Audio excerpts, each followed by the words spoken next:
Bom dia a todas, bom dia a todos, boa tarde a todas, boa tarde a todos. Boa noite a todas, boa noite a todos. Sejam muito bem-vindas e bem-vindos a esse nosso reencontro semanal, todas as semanas, neste mesmo local, nesse mesmo canal, nesse mesmo horário, para mais uma aula de filosofia. Então, vamos direto para o tema da aula de hoje? Estão lembrados que na última aula eu deixei uma dica? Qual seria o tema da aula de hoje? Exatamente, o tema da aula de hoje é continuação da última aula, quando estávamos conversando sobre os tipos de argumentação. Falamos sobre dedução, falamos sobre indução e hoje falaremos sobre analogia. Já está aí na tela. Então, para vocês que já estão acostumados com todo o nosso preparo, já estão com o material na mão, não já? Mas aqueles que não estão precisam lembrar ou serem avisados como é que a gente trabalha. Então, vamos lá? Qual é o nosso material de trabalho, então?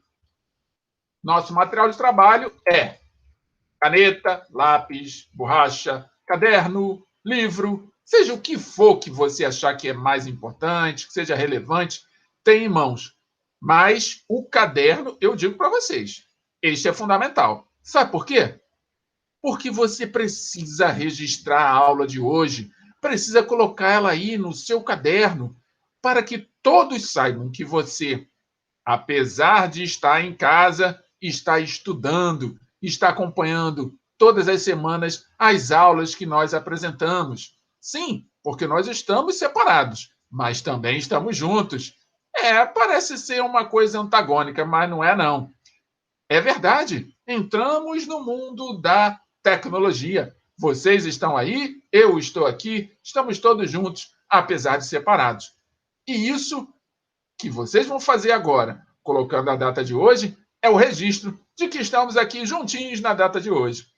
Agora aproveita rapidinho, coloca logo aí embaixo o nome da disciplina. Isso aí, filosofia. E logo embaixo do nome da disciplina, o nome do professor que vos fala, que está logo aqui embaixo na tela. É só vocês lerem e copiarem. Então, sejam muito bem-vindas, vocês, sejam muito bem-vindos, vocês que estão aqui chegando pela primeira vez no nosso canal. Antes tarde do que nunca, né? Afinal de contas, já passamos da metade do ano letivo. Essa é a aula 23. Isso mesmo, aula 23. Já ultrapassamos 50% de tudo aquilo que nós veríamos no ano de 2020. E agora, vamos ver, no ano de 2020, a segunda metade do ano. Mas professor, eu estou assistindo essa aula em 2022. O senhor está falando 2020? É porque eu sou um homem do passado, meu filho. Então aproveite que você está conversando com um ser antigo, ultrapassado, mas que ainda está falando de filosofia com você. Não importa o ano. Hoje é 2020, amanhã é 2021, depois é 2022, 2023. Vamos para o futuro, mas sem esquecer de estudar, porque estudar é aquilo que faz você se transformar. E já que estamos falando em transformação, vamos à transformação do seu lugar de estudo. Não podemos assistir essa aula de qualquer maneira, em qualquer lugar. É o que eu sempre digo. Todas as aulas eu aviso vocês que é necessário não apenas ter um material de estudo, mas também ter um lugar preparado para vocês acompanharem a aula até o final. Antes de falarmos do lugar, que eu já deixo as sugestões aí no quadro para que vocês possam assistir e ter ideias, vamos àquilo que eu considero primordial. É a nossa água diária, a nossa água de todas as aulas. Eu já estou com a minha aqui, ó. Já bebi a minha água. Para quem está nos acompanhando desde o começo já percebe, eu estou garrafinha nova, ó. Garrafinha combinando com a minha camisa. Pois bem, pegue a sua caneca, pegue a sua garrafa, pegue o que você quiser, desde que tenha água dentro. Porque nos próximos minutos, afinal de contas, uma aula tem o quê? 50 minutos. Podemos ficar um pouquinho mais de 50 minutos nos acompanhando, refletindo, pensando, comentando, discutindo, debatendo. A nossa mente cansa e ela precisa ser hidratada para que você possa acompanhar essa aula até o final. Então, Para vocês que estão chegando aqui pela primeira vez e não sabem quem são essas figurinhas, esse sofazinho, essas cadeiras, essas mesas, essas são as minhas sugestões de lugar que você pode escolher para acompanhar essa aula. Mas, independente do lugar que você vai escolher, tem uma sugestão que eu gosto de chamar de sugestão proibitiva. Sim, eu não estou aqui para proibir ninguém de fazer nada, mas é apenas uma sugestão. E ela é uma sugestão proibitiva, por quê? Olha só para essa imagem. Existe aqui uma cama e um indivíduo deitado nela. Como é que você vai assistir essa aula deitado? Sabe o que vai acontecer? Você vai dormir. É verdade, você vai adormecer. E nós não queremos que você adormeça. Afinal de contas, adormecer durante a aula significa que você não acompanhou nada, você não sabe de nada que foi discutido. E nós não queremos isso. Nós queremos que vocês fiquem atentos e atentas, concentradas e concentrados até o finalzinho, quando nós nos despedirmos. Tá bom assim? Estamos de acordo? Então vamos para o próximo slide de preparação? Sim, este é o slide que eu considero importantíssimo. Sabe por quê? Porque é um momento em que eu agradeço vocês por me receberem em vossa casa. Meu muito obrigado por vocês estarem aí desse lado de lá e eu do lado de cá e vocês me recebendo em vossa casa para mais uma aula.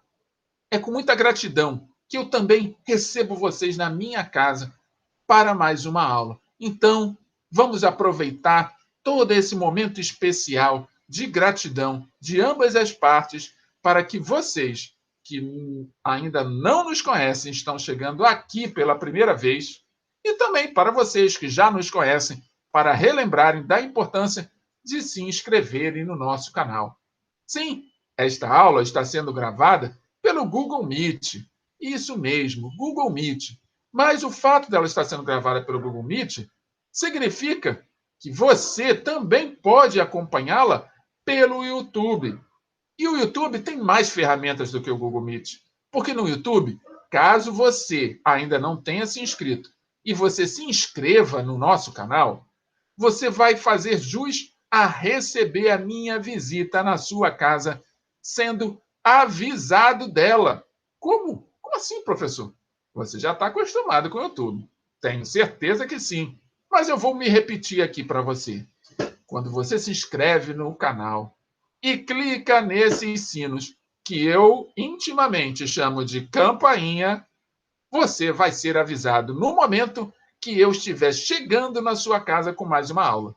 Então, clique em inscrever-se no canal, se inscreva e depois clique nos sinos para você e campainha para mim, que assim que eu estiver enviando esta aula para você e estiver batendo na tua porta, tocando a campainha, você vai poder saber que eu estou aí. Mas tem um detalhe. Não adianta só clicar na campainha, né? Você tem que ver quem está na porta. Se você receber a notificação de que chegou mais uma aula, aproveite que ela acabou de chegar e assista logo ela. Não deixa para depois. Você depois acaba esquecendo. Sabe aquela visita que bate na tua porta e você faz de conta que não está vendo porque não quer recebê-la? Não vamos fazer isso. Afinal de contas, você é um estudante, você é uma estudante.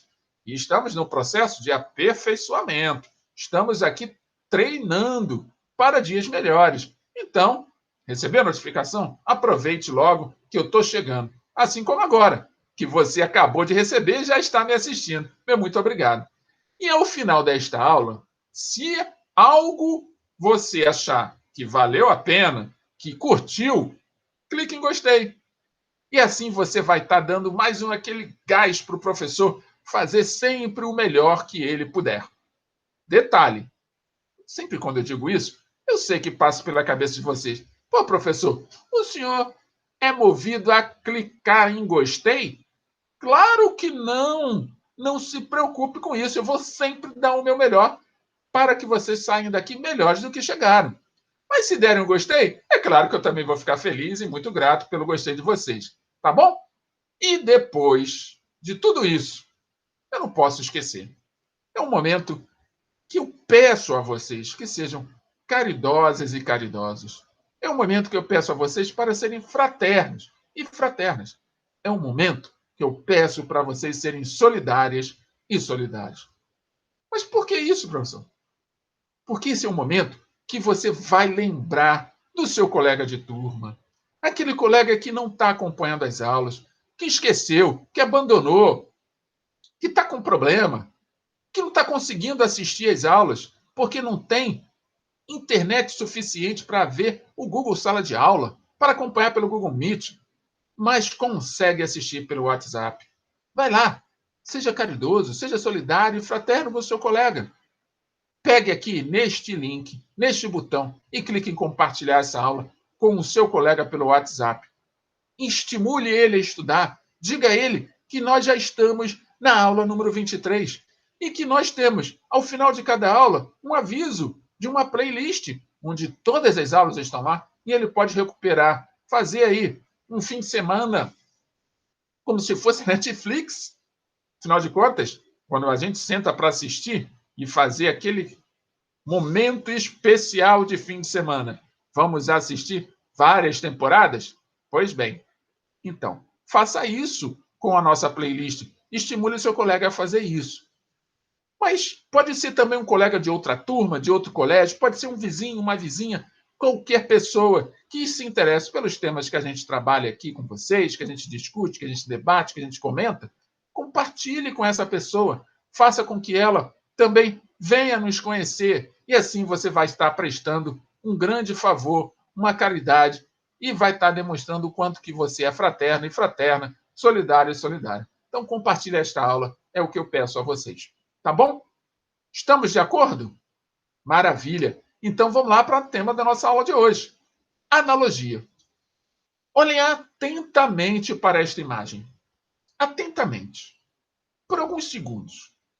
O que vocês estão vendo aí nessa imagem? Ela está de fundo, atrás da palavra analogia. O que vocês veem? Parabéns, você que respondeu. Eu vejo o planeta Terra. Maravilhoso. Mas ele está sozinho?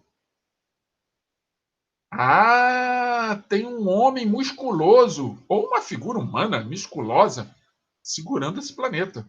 E onde que esse planeta está? Nas costas deste homem musculoso. Maravilhoso.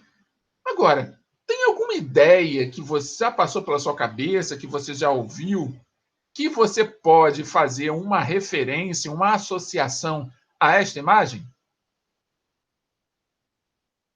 Parabéns, você que respondeu. Ah, o homem está carregando o mundo nas costas. É exatamente isso que você acabou de fazer, é uma analogia. Então, vem comigo e vamos saber um pouco mais sobre esse tipo de argumentação. Então, vamos lá. A analogia.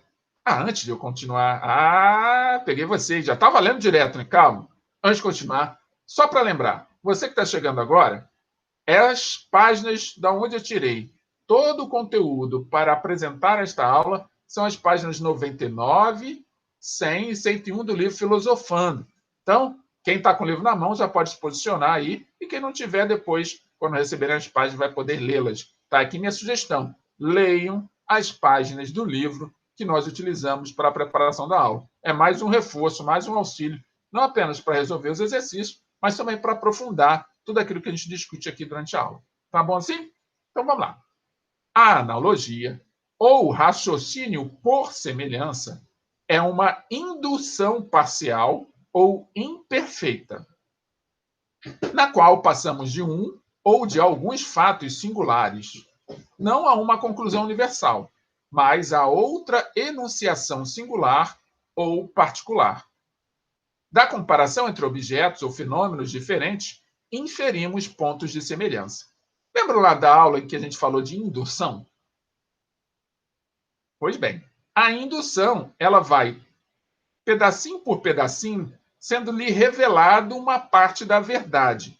Você está buscando descobrir algo a respeito de alguma coisa, ou sobre um fenômeno, sobre um fato, e você vai analisando pedaço por pedaço desse fato, até descobrir o fato inteiro. É como se você tivesse recebido um jogo de quebra-cabeças. Já jogou quebra-cabeça? Aquele que você monta as peças?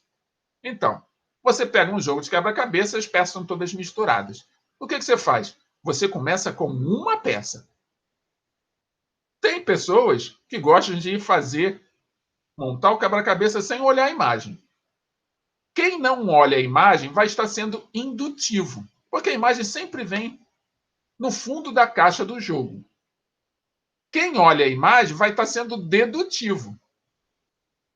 Se vocês voltarem na aula anterior, e vai a dica, voltem na aula anterior, na aula 22, vocês vão poder entender um pouco melhor, vocês que estão chegando agora.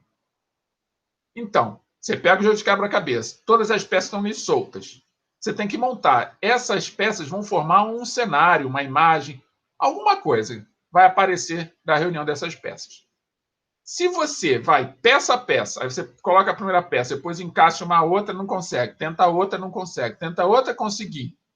Já formou um pedacinho da imagem. Aí vai vir a dica, você observa os encaixes, vai procurando nas outras peças qual que vai encaixar.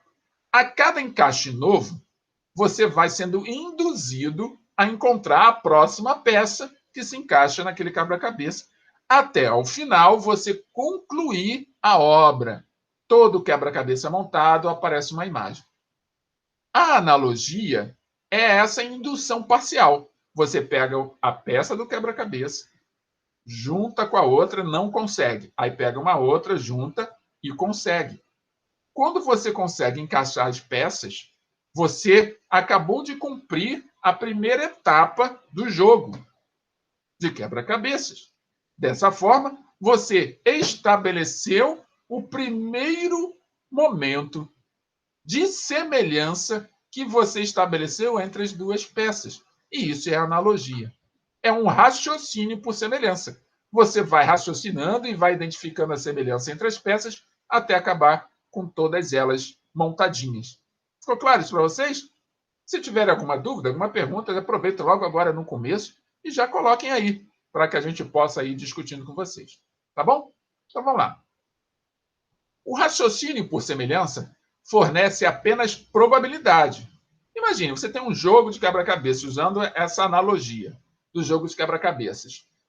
Você tem um jogo de 1.500 peças. Poxa, é muita peça, né? Até você concluir tudo. Então, você vai tendo as probabilidades. Essa é parecida com essa.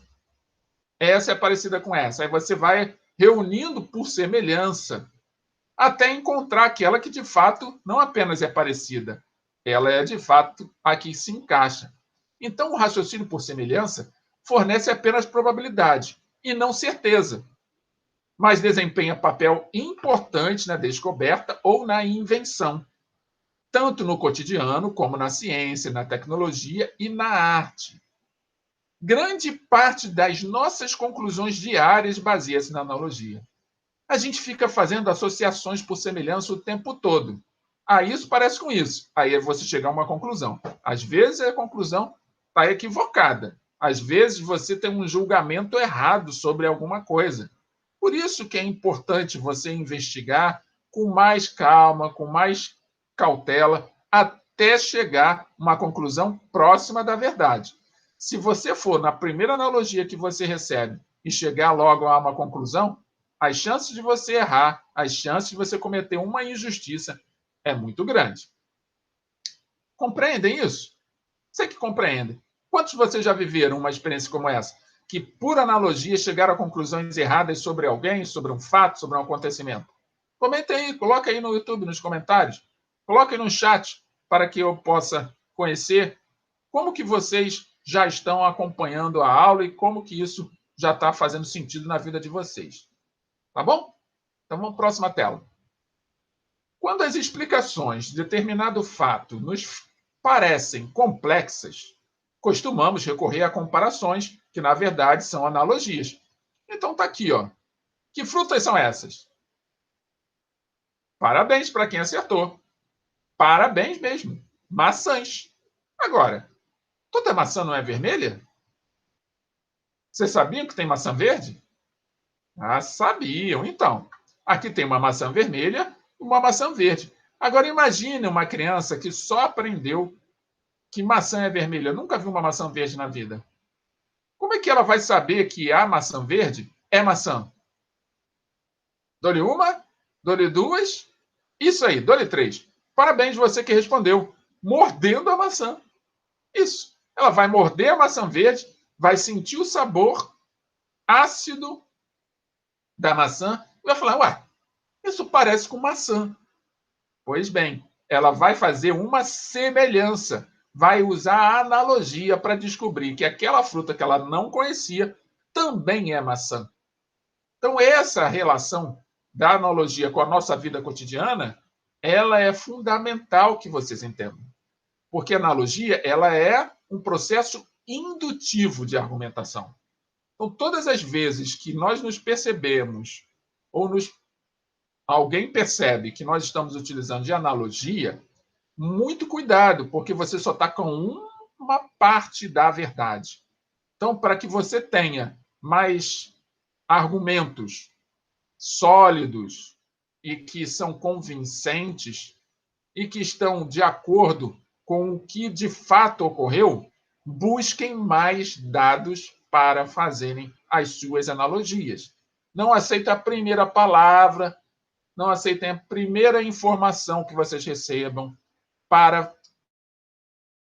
tirarem suas próprias conclusões. Deixem novos fatos surgirem para que vocês possam, através de peça a peça, montarem o quebra-cabeça daquilo que vocês estão observando e daquilo que vocês ouviram.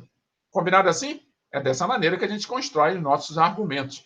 E argumentos verdadeiros são aqueles que transformam a realidade. Argumentos falsos também transformam a realidade, mas transformam a realidade de forma negativa. Então, vamos evitar os argumentos falsos e vamos evitar de nos induzir ou induzir terceiros aos erros, através das nossas analogias erradas. Compreenderam isso? Então, vamos lá. Primeira palavra-chave não podia ser outra, né? A analogia, que é o tema da aula de hoje. Anotaram? Fui rapidinho? Desculpem, gente. Anotaram agora? Então vamos lá. Quem não está habituado a ler sofre como um nadador iniciante. Engole água e perde fôlego. Amor é fogo que arde sem se ver. Foi escrito por Camões. Que tem duas frases de efeito, frases metafóricas que utilizam a analogia como referência. Vejam, primeira frase, ouçam a primeira frase. Quem não está habituado a ler sofre como um nadador iniciante. Espera aí. Vocês não estão acostumados a ler? Quem é que não está acostumado a ler aqui? Tá. Você que não está acostumado. Tá bom. Você que não está acostumado a ler. Você sabe nadar? Ah, você sabe nadar? Maravilha. Lembra quando você começou a aprender a nadar? Quase se afogou, não é? Então, quem não está acostumado a ler sofre como um nadador iniciante. Engole água e perde o fôlego. É o que o autor da frase está querendo dizer. Por analogia. Ele faz você comparar a leitura com um nadador que está aprendendo ainda. Você não consegue concluir o livro, não consegue concluir o capítulo. É assim que é a vida do estudante. Muitas das vezes o estudante morre na praia, não conquista aquele resultado que tanto quer naquela matéria específica que ele precisa tanto de nota. Por quê? Porque quando ele começa a estudar, ele é como se fosse um nadador iniciante. Ele se afoba, ele não tem paciência, ele quer compreender logo na primeira leitura. E aí ele desiste. Engole a água e perde o fôlego. Ele tem que fazer o quê? Dar tempo ao tempo, porque o nadador iniciante, ele só é iniciante nos primeiros dias, depois ele vai deixando de ser iniciante. O início vai ficando para trás, a cada dia que ele treina, o início vai ficando para trás, até que ele fica um nadador experiente. Assim é o estudante, assim é o leitor. Na primeira leitura, você encontra dificuldade, na segunda, ainda há dificuldade. Eu, por exemplo, que sou um leitor e leio há bastantes anos, pensem, será que eu não erro? É claro que eu erro. Só que eu já reconheço o meu erro de cara, quando eu tenho dificuldade numa palavra nova que eu ainda não conheço. E aí eu volto à leitura de novo e leio novamente. Claro que o tempo que eu leio hoje, ele é muito maior do que o tempo quando eu lia antes, há décadas atrás, quando eu era um adolescente. Por quê? porque eu aprendi a ler, já não sou mais um iniciante, eu já leio com muito mais frequência. E essa leitura me tornou um nadador experiente. Hoje eu não perco fôlego, eu consigo ler sem dormir. Mas vocês acham o quê? Em épocas em que eu era mais jovem, eu lia, começava a ler, eu apagava. Porque a minha mente não estava preparada para a leitura, igualzinho nadador iniciante. Entenderam as analogias? É isso que nem a analogia de Camões. Amor é fogo, que arde sem se ver. Ele comparou o amor com o fogo. É uma analogia. Amor é fogo mesmo? Todos conhecem o fogo? Já botaram a mão no fogo? Espero que não, né? Porque se botar a mão no fogo, queima. Mas, se o amor é fogo, como é que ele queima? Como é que ele arde? Sem se ver. Camões, um grande poeta. Então, percebam que a arte também utiliza, a arte literária também utiliza muita analogia, para que nós possamos fazer as nossas analogias com o nosso dia a dia. Tá claro isso para vocês? Até aqui, tranquilinhos, calmos, serenos? Maravilha. Comentem, coloquem as suas impressões a respeito da analogia. Comentem alguma experiência em que vocês utilizaram de analogia para argumentar com alguém. E acompanhem a próxima tela comigo. Próximo tema, lógica simbólica. O que vocês estão vendo aí? Um cubo formado de dados. Vários dados. Todos colocados na mesma posição. O 1 para cima, o 2 para a esquerda e o 3 para a direita. Consequentemente, você já pode estar pensando qual é as outras faces desse cubo. Mas por que lógica simbólica? Esse é o momento que a gente vai precisar parar um pouco. Porque os símbolos, eles também falam conosco. Vamos dar um exemplo. Estou aqui com a minha garrafinha d'água. É um símbolo. Como que vocês podem me dizer que é um símbolo? Porque eu utilizo a garrafinha d'água para lembrá-los da importância de beber água todas as aulas. Ela é o meu símbolo. E ela estabelece uma lógica com vocês da importância de se beber água. Então vamos ver que tipos de símbolos são esses? Claro que não vou estar trazendo a água. Eu vou estar trazendo outros símbolos que está dentro da nossa lógica. Então as vantagens da lógica simbólica estão no fato de ter criado uma linguagem artificial que introduz maior rigor e se configura, portanto, como um instrumento mais eficaz para a análise e a dedução formal. Então, a lógica simbólica, ela não é indutiva, ela é dedutiva. Ela lhe apresenta o todo, é como se eu estivesse mostrando a imagem do quebra-cabeça, e agora você vai encontrar as partes com a imagem na cabeça. Você vai interpretar. Então, ao desenvolver uma linguagem técnica específica, evitam-se conotações emocionais que perturbam o raciocínio e equívocos que se prestam à ambiguidade e à falta de clareza. Voltando para o nosso quebra-cabeça, quando vocês pegam todas as peças soltas e vocês não sabem a imagem que vai formar, vocês podem pensar em várias imagens, e isso pode perturbar a cabeça de vocês e fazer com que a montagem do quebra-cabeça leve mais tempo. Já o dedutivo, você já sabe o que vai procurar. Você já tem a informação principal, que é o cenário por inteiro. E isso facilita o trabalho. Então, quando se pensa numa lógica simbólica, eu quero tirar esses efeitos emocionais da sua memória. Eu quero tirar os efeitos daquilo que pode lhe atrapalhar toda e qualquer ambiguidade, toda e qualquer dúvida. Você sabe, por exemplo, que a imagem é o planeta Terra. Maravilhoso. Você já sabe como é que é o formato do planeta Terra e agora você vai procurar as partes que encaixam no planeta Terra. Você não vai estar procurando uma laranja, uma batata, um coração, uma árvore. Você sabe que é o planeta Terra que você tem que montar nesse quebra-cabeça. Por isso que a lógica simbólica é importante a gente levá-la em consideração nos nossos argumentos também. Porque quanto melhor dizendo, quanto menos efeitos emocionais a sua fala, o seu argumento trouxer, mais claro aquele que está conversando com você, aquele que está se relacionando com você, com mais clareza ele vai lhe entender. E dessa forma, as dúvidas vão ser afastadas. Mas vamos lá para a próxima tela para a gente ver como é que é isso. Então, com os símbolos, letras e outros recursos, os argumentos são expressos por meio de uma série de premissas, por vários termos, além dos três do silogismo. Lembra do silogismo? Que precisam ter três? Lembra lá do ratinho? Lembra do cachorro? Lembra do homem? Então, são os elementos que nós utilizamos no silogismo na aula passada. Vamos a um exemplo agora substituindo o cachorro, o rato e o homem por letras e símbolos.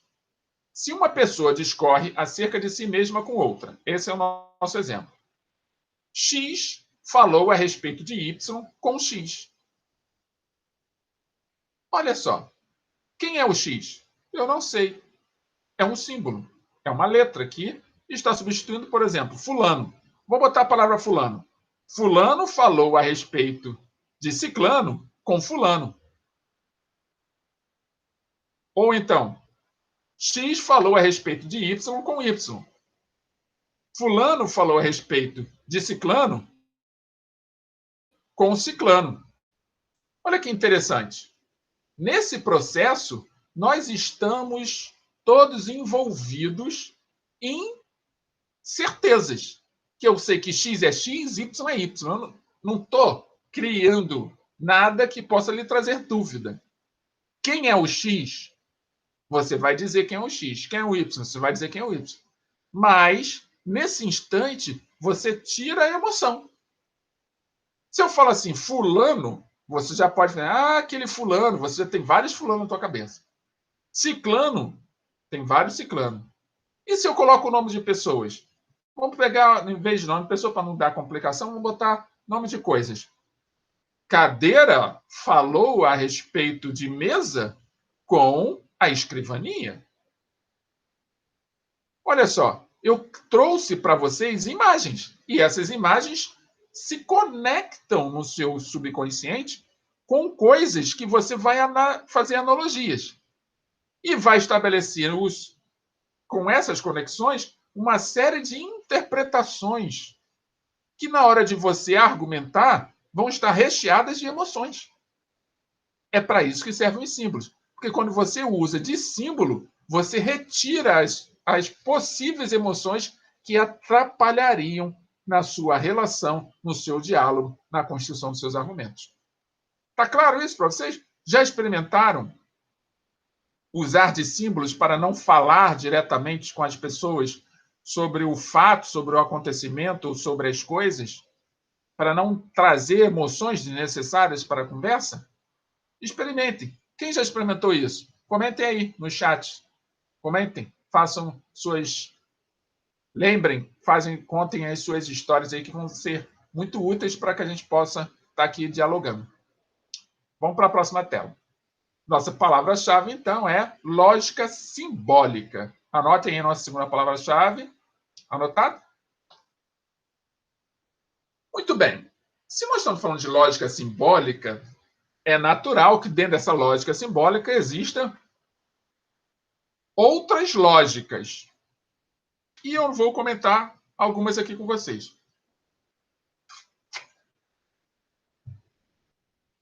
Dentro da lógica simbólica, nós temos a lógica proposicional. É aquela que faz parte da lógica simbólica e estuda as formas de argumentos em uma linguagem artificial. Calma. Linguagem artificial, professor? Como pode ser uma linguagem artificial?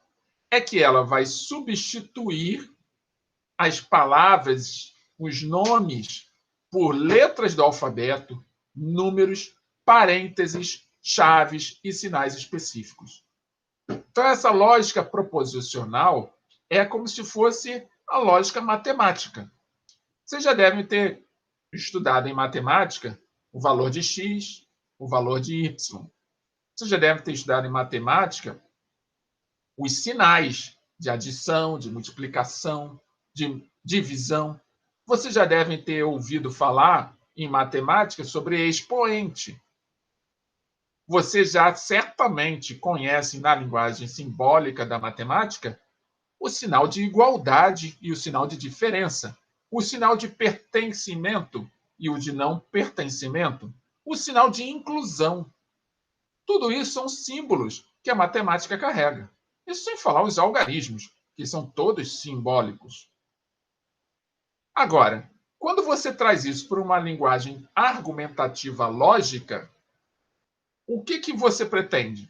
Entrar com uma informação que, por trás dessa informação, vai fazer você chegar a uma outra informação pela simples leitura desses símbolos que vão ser apresentados. Mas antes de vocês entrarem em parafuso, vamos à compreensão do que seriam proposições simples e compostas e depois eu apresento para vocês um quadro desses símbolos, tá bom? Vamos lá. O que seria a proposição? Existem dois tipos de proposição: a proposição simples e a proposição composta. A proposição simples não contém nenhuma outra proposição como seu componente. Proposições são aquelas frases formadas pelos diferentes termos e nomes. Então, vou dar um exemplo. A garrafa é azul. Não, a garrafa não é azul, né? A garrafa é transparente. Ótimo, a garrafa é transparente. Se a garrafa é transparente, acabou. É uma proposição simples. Ela não tem um outro componente. Não tem nenhuma outra proposição para fazer um contra-argumento. Olha só agora. O que seriam proposições compostas? São as que se unem mediante conectivos, assim chamados justamente porque fazem a conexão, a junção entre proposições. Agora sim. A garrafa é transparente. E, olha o conectivo, e a sua tampa é azul. Interessante, né? Mas, professor, isso é língua portuguesa? Isso é matemática? Isso é filosofia? Não estou entendendo. É difícil entender mesmo, eu compreendo vocês. É porque a filosofia, parte da filosofia, é a compreensão de como que você organiza as suas ideias. Quanto melhor você organizar as suas ideias, melhor vai ser a sua compreensão sobre o mundo e a organização dos seus pensamentos, sendo elemento fundamental para o estabelecimento de uma relação entre indivíduos harmônica. Parece até que o disco arranhou, né? Harmônica. Então, compreendem? Todas as vezes que a gente fala de lógica, parece que é só matemática, mas não, a lógica vem da filosofia. A matemática que veio na filosofia e levou a lógica para o seu interior, até porque ela usa com muitos símbolos. E a lógica trabalha com símbolos, que nem a linguagem de computação. A de programação é toda feita por símbolos. É lógica, é filosofia, mas também é matemática. Até aqui tudo bem? Então, essa diferença entre proposição simples e proposição composta precisa ficar bem clara na cabeça de vocês. Não precisa ter dúvida. Tá bom? Então, tá aqui os conectivos. Conectivos lógicos variam conforme o tipo de proposição e para cada conectivo existe um símbolo que o identifica. Eu usei um conectivo, que é o conectivo E. Quando você está usando a lógica simbólica, o E vira esse chapéuzinho. Tipo um chapéu circunflexo. Lá do você. Quando eu falo você, não tem acento circunflexo? Então, esses são vários símbolos. Para o conectivo não, que é quando você usa um argumento de negação, quando você vai usar a lógica simbólica para representar uma frase negativa, você usa o símbolo til. Quando é um conectivo E, que é quando você reúne duas proposições, você vai usar o símbolo circunflexo. Quando é um ou, batata ou qualquer outra coisa, batata ou tomate. O ou, quando você constrói duas proposições usando o ou, o símbolo seria esse Vzinho. Quando você usa um conectivo, o se chover, eu vou à praia, por exemplo, já é uma seta. E se você usa se somente se, só vou à praia se somente tiver tempo. Iluminado, com sol, com calor, as setinhas já são duas pontinhas, está vendo? Para a direita e para a esquerda. Vamos ver o que isso significa? Conectivo não. Operação, negação, como eu disse para vocês. Qual é o significado? Terá o valor falso quando a proposição for verdadeira e vice-versa. Quando você constrói uma argumentação e você usa o não na sua argumentação, todas as vezes que esse não estiver reunindo duas proposições, é ter cuidado, porque você, com o não, você pode negar uma afirmação. Então, ele terá valor falso quando a proposição for verdadeira e vice-versa. Se você tiver uma afirmação, uma proposição que não é verdadeira e você usa o não, ela fica verdadeira. Se você usa numa proposição que é verdadeira e você usa o não, ela fica falsa. Então, o não, ele nega o que é verdade, tornando a verdade em falsa. E ele nega o que é falso, tornando o falso em verdade. Então tem que tomar muito cuidado, porque muitas das vezes a gente usa o não de forma inapropriada e ele é um conectivo lógico. Ele faz uma conexão na mente do outro que está conversando com você que pode gerar má interpretação. Compreenderam isso? Maravilha. Então, cuidado com a palavra não. Com esse conectivo, né? Que para a linguagem simbólica a gente chama de conectivo.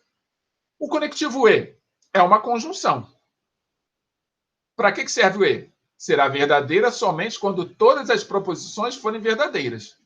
Então, eu não posso falar assim. Vou dar um exemplo. O pé de laranja produz laranja e tomate. Espera aí.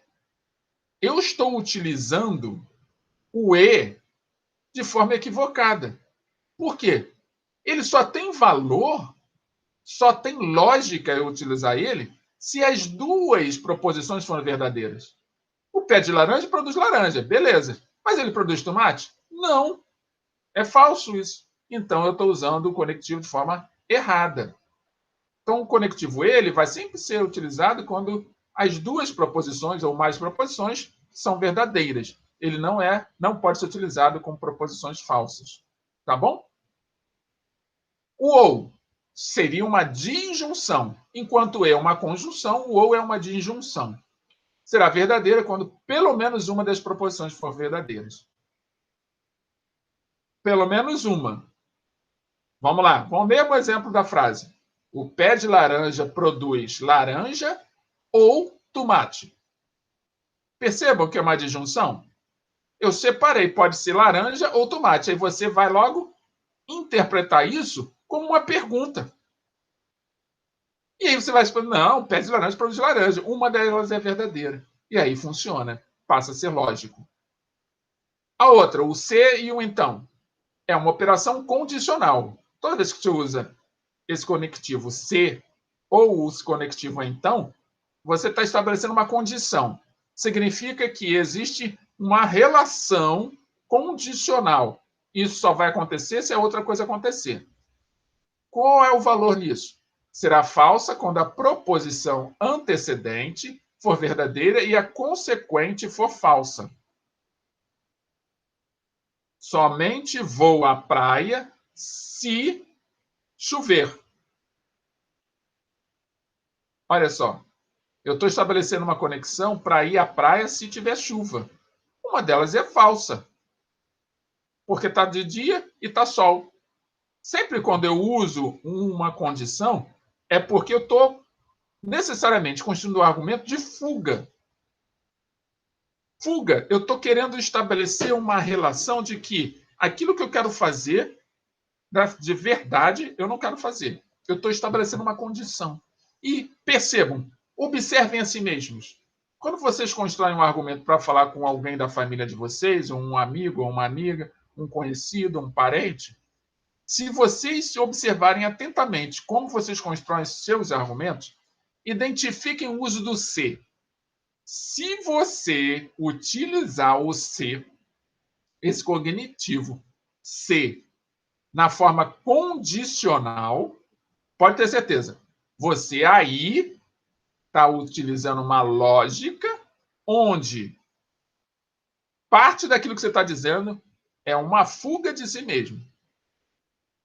Por quê? Você está colocando uma condição para que alguma coisa aconteça. Ao invés de você agir, você está estabelecendo uma conexão com outra coisa, que necessariamente vai ser falsa. Não é o que você quer de fato. Mas é claro que isso aqui é uma aula de filosofia, a gente está apenas entendendo como é que nossos argumentos são construídos. Então não precisam ficar assustados com essas informações. É apenas para que vocês possam observar melhor como seus argumentos são construídos e lapidá-los, né? Melhorá-los para que vocês possam ficar cada vez mais bem preparados nas relações com o outro. E o conectivo ser somente ser, ele é bicondicional. O que isso significa? Que será verdadeira quando ambas as proposições forem verdadeiras ou ambas forem falsas. Então aí você criou, você restringiu o ser. E aí pode ser verdadeiro ou pode ser falso, não importa. Porque você, quando diz ser somente, aquilo só vai acontecer se aquilo de fato ocorrer.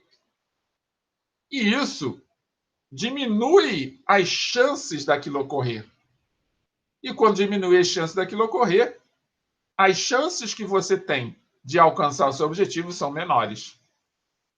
Enfim, nossos argumentos existem várias formas para ocorrerem, para serem construídos, para serem elaborados. Precisamos estar atentos na forma que eu estou apresentando para vocês com esses conectivos lógicos, é para vocês refletirem sobre a forma como vocês organizam seus pensamentos e como que vocês apresentam eles para as outras pessoas com as quais vocês se relacionam. A começar consigo mesmos. Tá claro? Dúvidas e perguntas e comentários, sugestões, se preferirem, qualquer forma de comunicação, podem enviar aí pelo Google Chat, pelos comentários. Estou aqui aberto para ouvi-los. Estamos chegando ao finalzinho da nossa aula e precisamos saber qual é a importância, então, da lógica. Com o desenvolvimento da ciência e da tecnologia, a lógica simbólica tornou-se instrumento indispensável em filosofia, matemática, computação, direito, linguística, ciência da natureza e tecnologia em geral. Tem essa lógica simbólica com esses conectivos e está em toda parte. Quanto melhor nós sabermos algo sobre isso, melhor nos colocaremos diante do mundo. Chegamos à nossa terceira palavra-chave, lógica proposicional. Anotem aí. Notaram? Excelente. Agora sim, chegamos à conclusão da nossa aula. Enfim, a lógica simbólica nos proporciona inúmeras facilidades na vida cotidiana.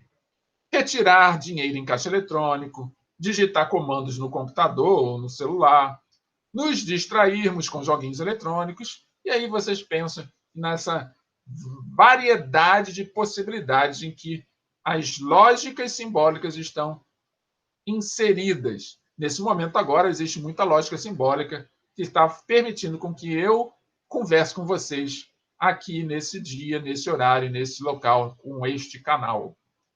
Concluímos mais uma aula de filosofia e, como todas as aulas de filosofia, nós temos um exercício de fixação para que vocês possam treinar a mente de vocês e a compreensão de tudo que foi discutido durante a aula. Para cada um de vocês que está matriculado numa das turmas com as quais eu trabalho, é só aguardar que dentro de instantes estarão recebendo o formulário de atividades, onde vocês vão marcar a opção que vocês vão escolher agora, junto comigo, durante a leitura do exercício. E os demais que nos acompanham pelo YouTube, é só colocar a opção que vocês acham correta aí nos comentários. Então vamos lá ao exercício. Na proposição composta, ou lógica é fácil, ou João não gosta de lógica, temos um sentido de... Preste atenção no conectivo, hein? Preste atenção no conectivo. Só a dica. Letra A, conjunção. Letra B, disjunção exclusiva. Letra C, disjunção inclusiva. Letra D, condicional. Letra E, bicondicional. Responda aí qual a opção que vocês acham correta e envie aí pelo formulário ou nos comentários do YouTube. Tá bom assim? Então concluímos mais uma aula de filosofia e antes de nos despedirmos, aquela nossa mensagem, né, de toda a aula. E hoje eu trago o filósofo grego Demóstenes para apresentar a sua mensagem. E o que ele nos diz é que é extremamente fácil enganar a si mesmo, pois o homem geralmente acredita no que deseja. Vou repetir a mensagem de Demóstenes. É extremamente fácil enganar a si mesmo, pois o homem geralmente acredita no que deseja. Comentem sobre essa mensagem de Demóstenes, se acharem necessário. E assim, concluímos mais uma aula de filosofia, com a convicção que na próxima semana, nesse mesmo horário, nesse mesmo canal, nos reencontraremos. Assim, deixo um beijo no coração de cada um de vocês e nos vemos na próxima semana, nesse mesmo horário, nesse mesmo canal. Até lá!